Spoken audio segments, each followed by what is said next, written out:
Okay, next question. Old Guerrero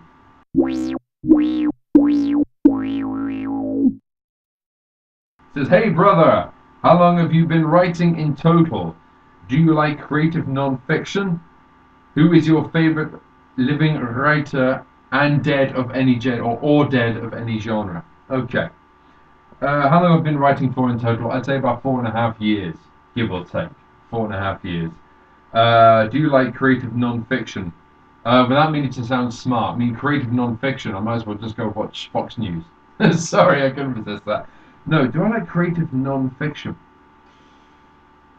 This brings me back to what I was saying earlier to another question about other styles and short movies. Short movies, I believe, is exactly that.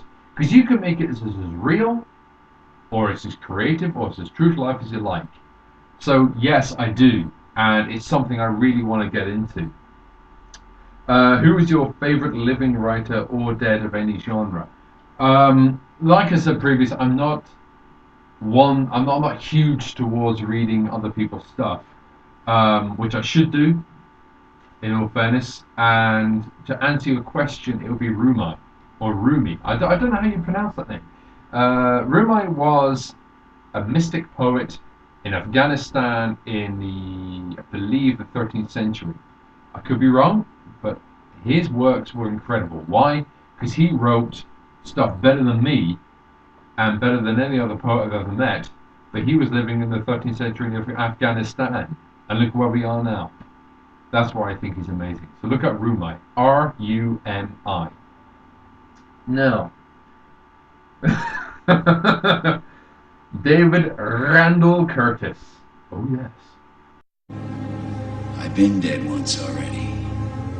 It's very liberating. You should think of it as therapy. Jack, listen. Maybe we can cut a deal.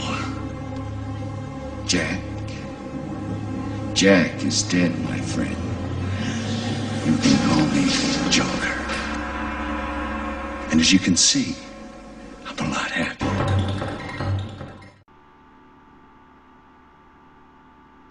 What one thing would most subscribers be surprised to find out about you? Damn you for asking me that. Shite. Because I had Denise here there a couple of days ago, and I put this question to her. I said, "Oh, I don't know what to say." You know, he said, "What about if you ever cried at the end of the movie? At the end of any movie, you know, tell them about that." And my heart just stopped because I could think of one instantly. I thought of one, and I really didn't want to. um, oh God. Oh, I'm gonna bury myself right here and now. I don't know if any of my buddies here watching this now have ever heard of a movie called The Bridge to Terabitha or Teraditha, whatever it's called. While my daughter was here, this is going right back to last year. We even saw it at the cinema. Did we see it at the cinema? No, I don't think we did. No, we definitely saw it when it came on DVD. That's right. Memory's coming back now. Blame it on the alcohol. And we're here, and we're just watching the movie. And it really was quite emotional, to be honest with you. The way, for those that haven't seen it, I suggest you do. I mean, yes, it's aimed at kids, but it was quite emotional in the way that these two friends, these two school friends, this original schoolgirl and schoolboy, neither of them were accepted in the school, but they got along really well together, and they had this kind of super imagination and created this world beyond their own reality. And partway through the story, the schoolgirl dies due to an accident, and from then on, it just kind of became incredibly emotional. And I don't know what it is. It's probably because I'm a father, a dad, a parent, human being, I suppose. I'm not too sure. But I remember watching this movie, and when that scene came on, I was like, "Good grief! Oh, what a horrible thing to have happen." You know, I mean, it'll all become clear if you've ever seen the movie or if you go to see the movie.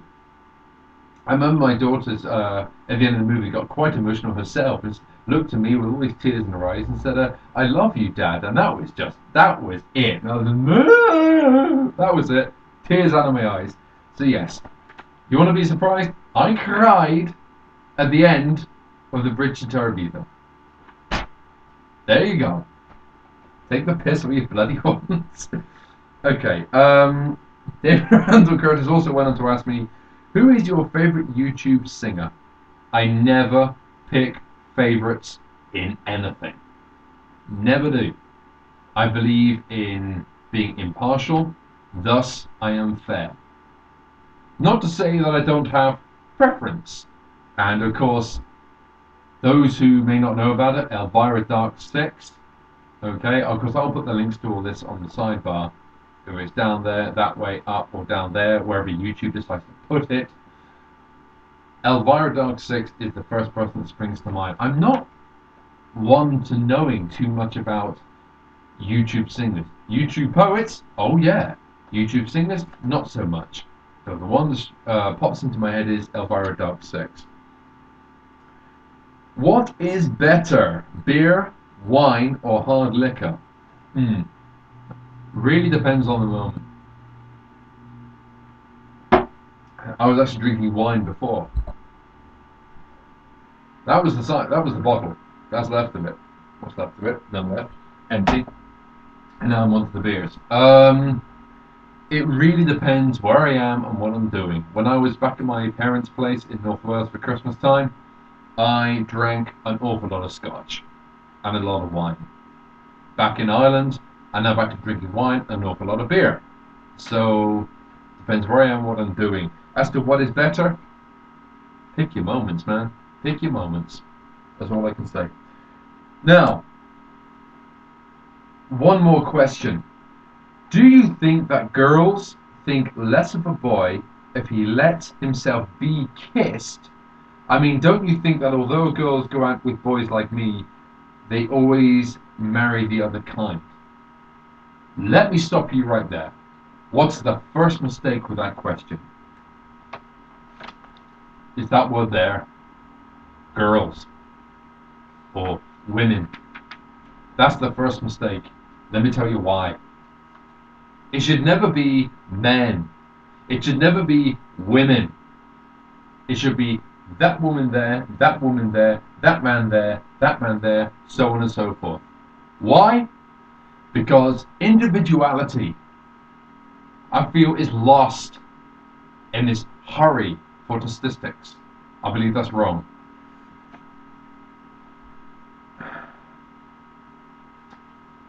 The best way to answer your question is to tell you what I have learnt and what I have experienced myself. And when I say what I have experienced myself, you immediately realize where I'm coming from in regards to saying not girls, not men, not women, not boys. Okay? Because you are not me, I am not you. We come from two different sides of the planet, we live two different lives, and leading two different lives, it's always going to be abundantly different. For me personally, I've always taken the lead. I prefer to be confident. Okay? So if I screw it up, I've only got myself to blame. I don't believe it's right to assume through one person's experiences, be unfortunate or otherwise, that is what you use to paint the world one colour. It's easily enough done, yes, but it's not accurate to what the world is in actuality. There's no such thing as women. There's no such thing as men. It's all individuality. Okay? Like Mary Cigarettes, YouTube user Mary Cigarettes will tell you there's always someone for somebody. Or vice versa, depending how you want to phrase that. So, where you say, do you think that girls think less of a boy if he lets himself be kissed? Work it out, dude. Work it out. You know, some women might like that. Another woman might not. One man prefers to take the lead. One man doesn't. He or she, they and them, will find someone. If you go out and socialize, if you try not so hard, but be yourself. If you don't, it wasn't meant to be, but surely you're happy that way.